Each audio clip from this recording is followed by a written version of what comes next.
Pendant votre examen, l'inspecteur vous demandera d'effectuer une vérification sur votre voiture et de répondre à 2 questions.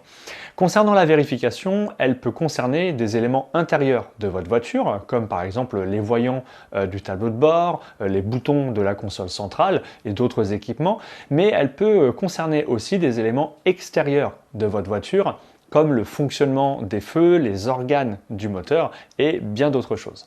Ça, c'est pour les vérifs. Ensuite, vous avez 2 questions auxquelles vous devez répondre. La première, c'est une question de sécurité routière et la seconde concerne les gestes de premier secours.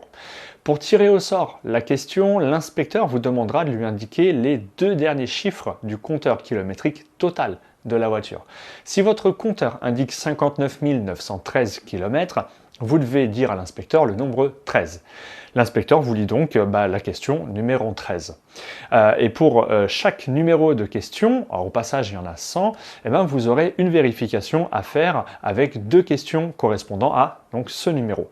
Et parfois on peut retrouver la même question à 2 reprises. Par exemple, la question 5 et 69 sont les mêmes.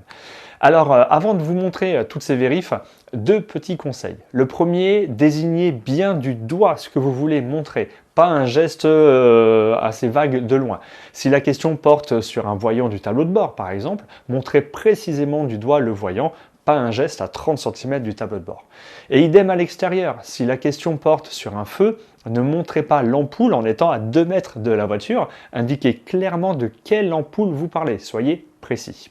Et comme on vous demande de vérifier telle ou telle chose, il faudra aussi indiquer s'il y a un problème. Par exemple, un feu qui ne fonctionne pas. Si vous ne le dites pas, ça sera considéré comme une erreur, une réponse fausse. Alors pas de panique, ces questions ne sont pas éliminatoires. Par contre, elles vous rapportent 3 points sur les 31 disponibles, donc c'est quand même 3 points de gagner facilement, alors ne prenez pas ça à la légère. Vous êtes prêts? Alors on y va. On va commencer par tout ce qui est sur le tableau de bord, c'est-à-dire les voyants que vous pouvez trouver dans votre voiture. Alors rassurez-vous, vous retrouverez les mêmes voyants d'une voiture à une autre. Tous les constructeurs utilisent les mêmes voyants. Pour que ces voyants s'allument, vous devez mettre le contact, c'est-à-dire tourner la clé jusqu'à ce que les voyants s'affichent. Il n'est pas nécessaire de démarrer le moteur, sauf pour quelques voyants dont je vous parlerai dans quelques instants. Et certains d'entre eux s'éteignent quelques secondes après avoir mis le contact. Donc si vous n'avez pas eu le temps de montrer le voyant à l'inspecteur, coupez le contact, puis remettez-le pour que le voyant s'affiche à nouveau. Allez, c'est parti. Montrez l'indicateur de niveau de carburant. Alors c'est ça, c'est ce qu'on appelle une jauge. On voit d'ailleurs que je n'ai que la moitié de mon plein. Quelles sont les précautions à prendre lors du remplissage du réservoir? Il est impératif d'arrêter le moteur, ne pas fumer et ne pas téléphoner. Quel comportement adopter en présence d'une victime qui ne répond pas, ne réagit pas, mais qui respire? Il faut la placer en position stable sur le côté ou position latérale de sécurité. Ensuite, alerter les secours et surveiller la respiration de la victime jusqu'à l'arrivée des secours. Montrez le voyant d'alerte signalant une pression insuffisante d'huile dans le moteur. Alors voilà le voyant qui représente une burette d'huile. Quelles sont les conditions à respecter pour contrôler le niveau d'huile? Le moteur doit être froid et la vérification doit se faire sur un terrain parfaitement plat. Quelles sont les 3 informations à transmettre au service de secours?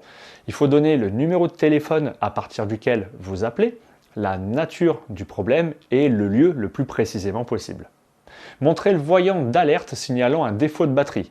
Alors il n'est pas difficile à trouver, c'est celui-ci avec un plus et un moins comme sur une pile. Qu'est-ce qui peut provoquer la décharge de la batterie moteur éteint? Tout simplement vos accessoires électriques, les feux, la radio, la ventilation, tout ce qui est électrique. À partir de quel âge peut-on suivre une formation au premier secours? Cette formation peut être suivie dès l'âge de 10 ans. De quelle couleur est le voyant qui indique une défaillance du système de freinage? C'est ce symbole qui est rouge. Quel est le risque de circuler avec un frein de parking mal desserré? Dans ce cas, le frein freine en permanence et donc va s'user très rapidement. Hors autoroute ou endroit dangereux, en cas de panne ou d'accident, où doit être placé le triangle de présignalisation. Alors ce triangle de présignalisation doit être placé à une distance d'environ 30 mètres de la panne ou de l'accident, ou avant un virage ou un sommet de côte. Montrez le voyant d'alerte signalant une température trop élevée du liquide de refroidissement.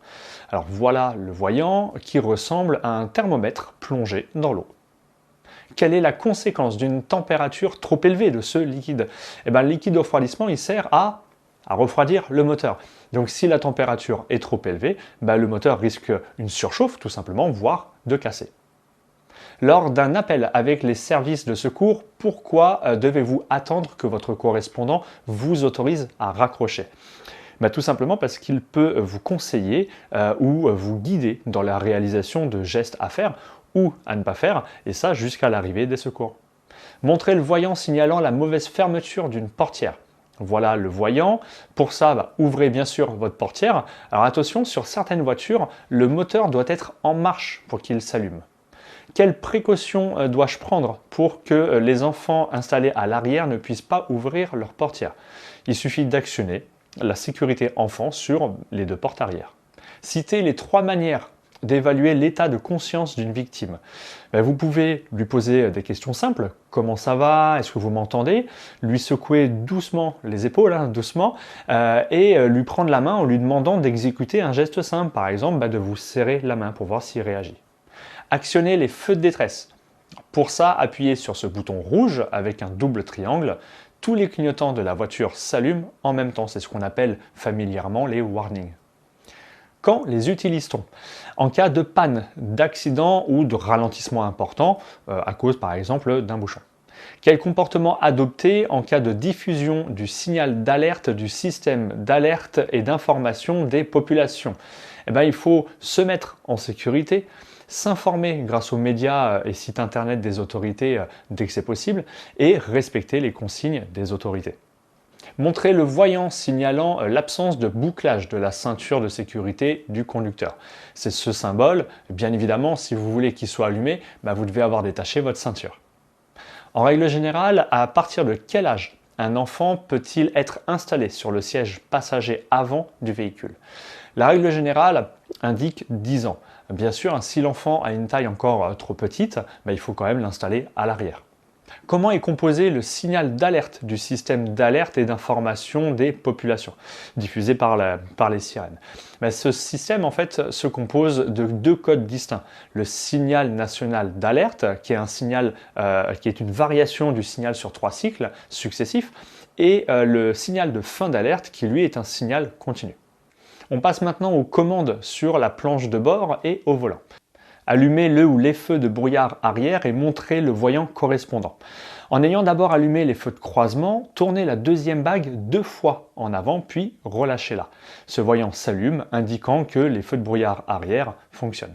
Pouvez-vous les utiliser par forte pluie? Alors non, la raison c'est qu'ils éblouissent les autres derrière vous. Quels sont les signes d'un arrêt cardiaque? La victime ne répond pas, ne réagit pas et ne respire pas ou présente une respiration anormale.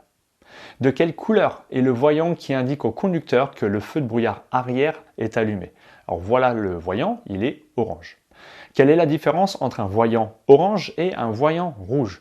Un voyant orange vous indique un élément important mais qui n'est pas dangereux, alors qu'un voyant rouge vous indique une anomalie de fonctionnement ou un danger. Qu'est-ce qu'un arrêt cardiaque? Alors c'est malheureusement le cœur qui ne fonctionne plus ou qui fonctionne d'une manière irrégulière. Allumez les feux de route et montrez le voyant correspondant. Alors, allumez les feux et indiquez ce voyant.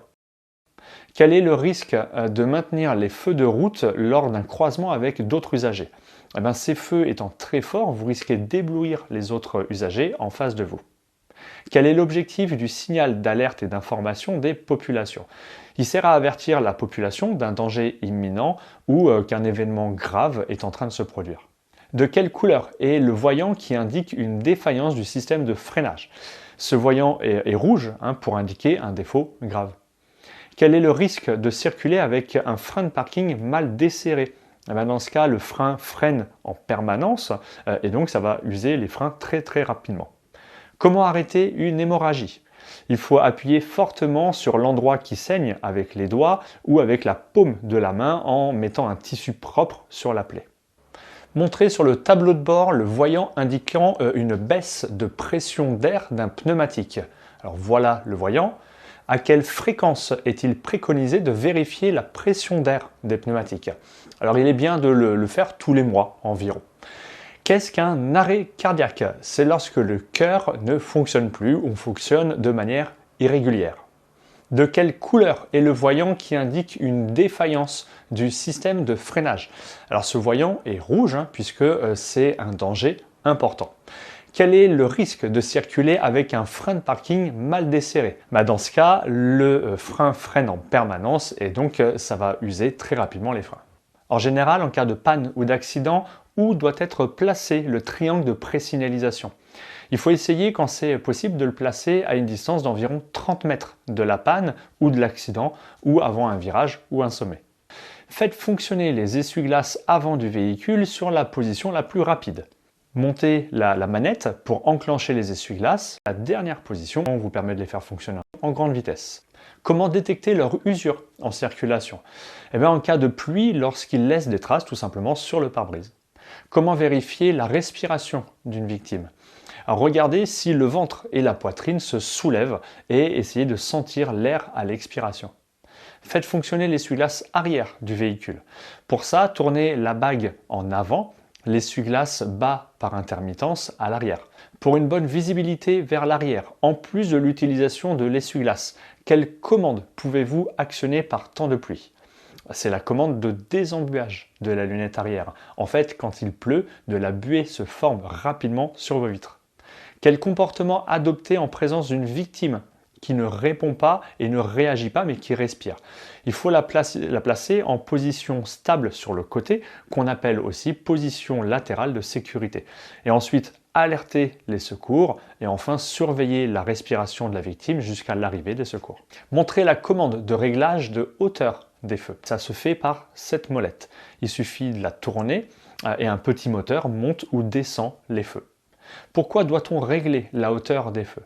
Tout simplement pour ne pas éblouir les autres usagers et nous voir correctement.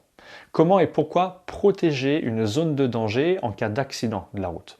En délimitant clairement et largement la zone de danger de façon visible, tout simplement pour protéger les victimes et éviter un suraccident.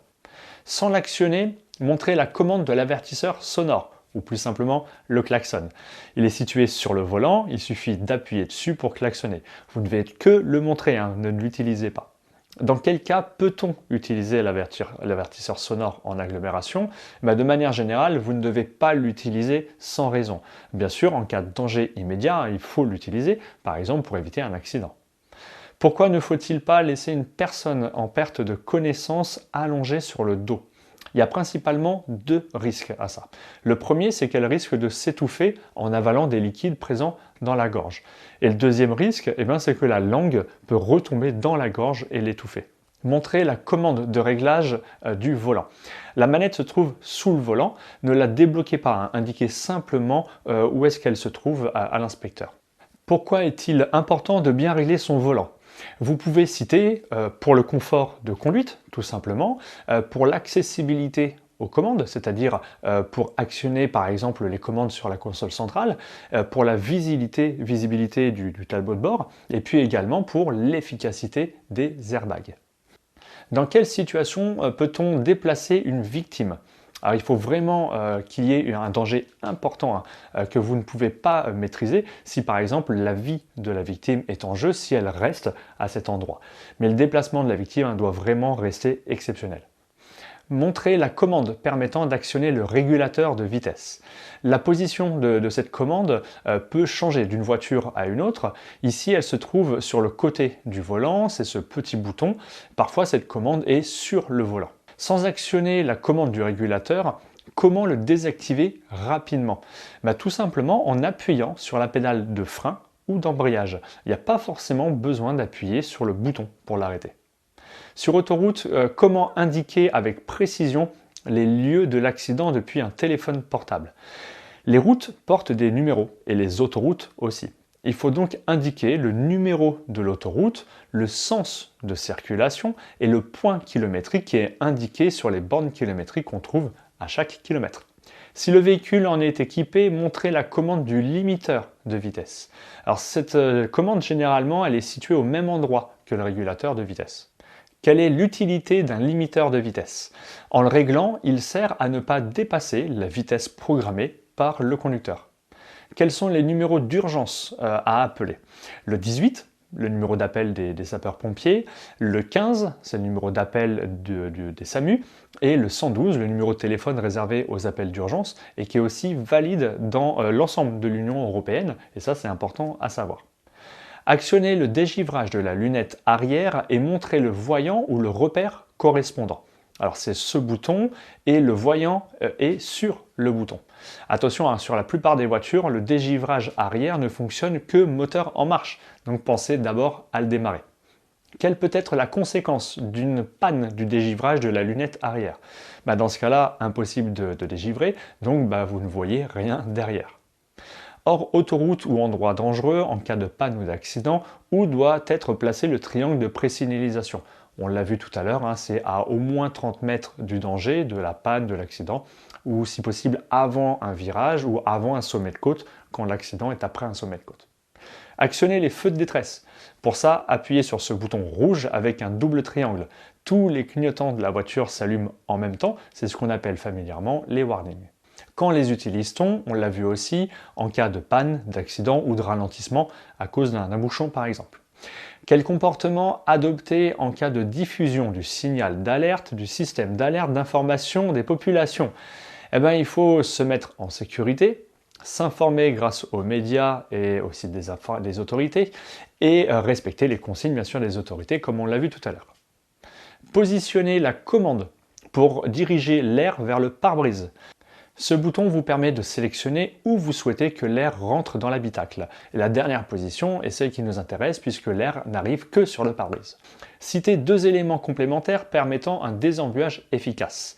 Il y a la commande de vitesse de ventilation, la commande de température et la climatisation.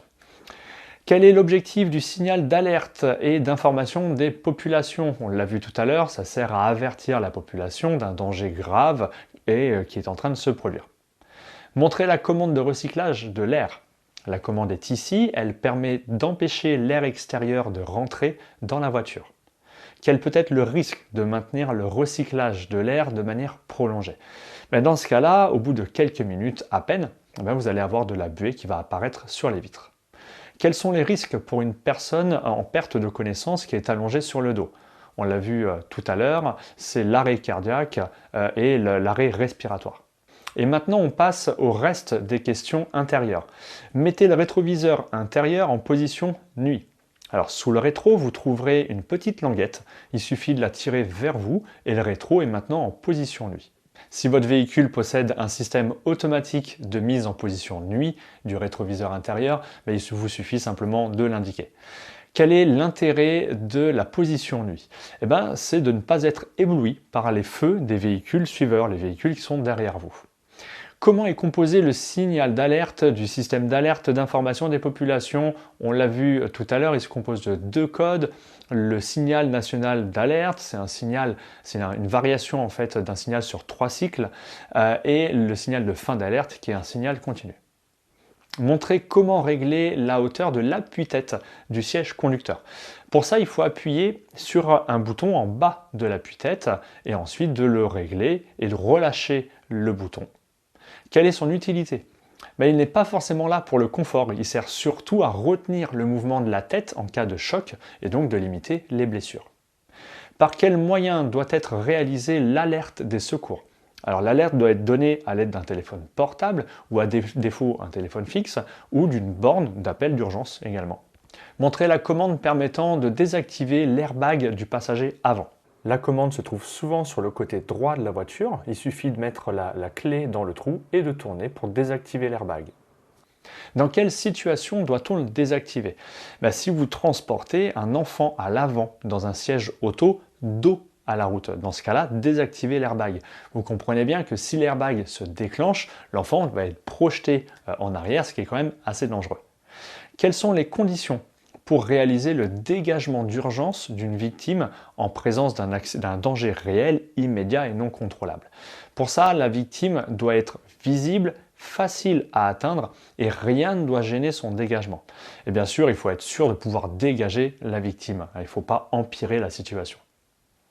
Indiquer où se situent les attaches de type ISOFIX dans le véhicule. Alors voilà où se trouvent les différentes attaches. Peut-on fixer tous les sièges enfants sur des attaches de type ISOFIX? Non, il faut que le siège soit compatible impérativement avec ce type d'attache, sinon on ne pourra pas le fixer. Comment vérifier la respiration d'une victime? Le plus simple, c'est de regarder si le ventre et la poitrine se soulèvent, comme on l'a dit tout à l'heure. Vérifier la présence du gilet de haute visibilité. Vous devez simplement indiquer où il se trouve, mais sans forcément le sortir. En cas de panne ou d'accident, quel autre accessoire de sécurité est obligatoire? C'est le fameux triangle de présignalisation dont on a déjà parlé. Si un dégagement d'urgence de la victime est nécessaire, où doit-elle être déplacée? Dans un endroit suffisamment éloigné du danger et de ses potentielles conséquences.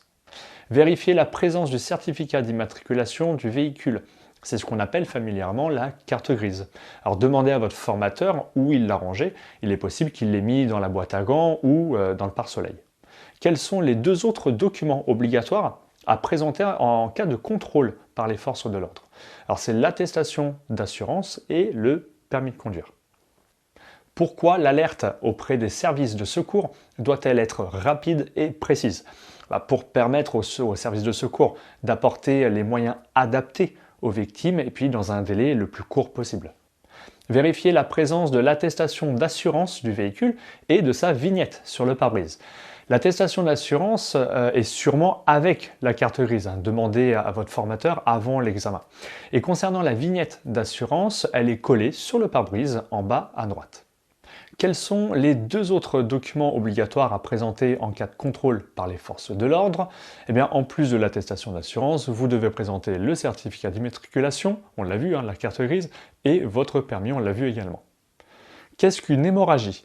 C'est une perte de sang prolongée qui ne s'arrête pas. Elle imbibe de sang, un mouchoir en quelques secondes. Vérifier la présence du constat amiable dans le véhicule. Alors pareil, elle est située généralement au même endroit que la carte grise. En cas d'accident, dans quel délai doit-il être transmis à l'assureur? Vous avez 5 jours pour déclarer votre accident. Quel est le risque principal d'un arrêt cardiaque sans intervention des secours? Malheureusement, dans ce cas-là, la victime meurt généralement en quelques minutes.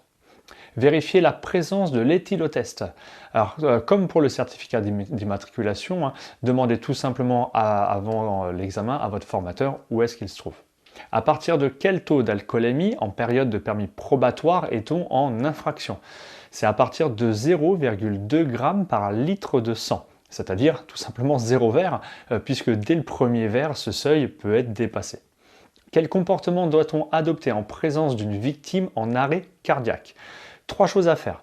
Alerter, c'est-à-dire appeler les secours. Ensuite, pratiquer une réanimation cardio-pulmonaire, c'est-à-dire ce qu'on appelle le massage cardiaque. Et enfin, si possible, défibriller en utilisant un défibrillateur automatique.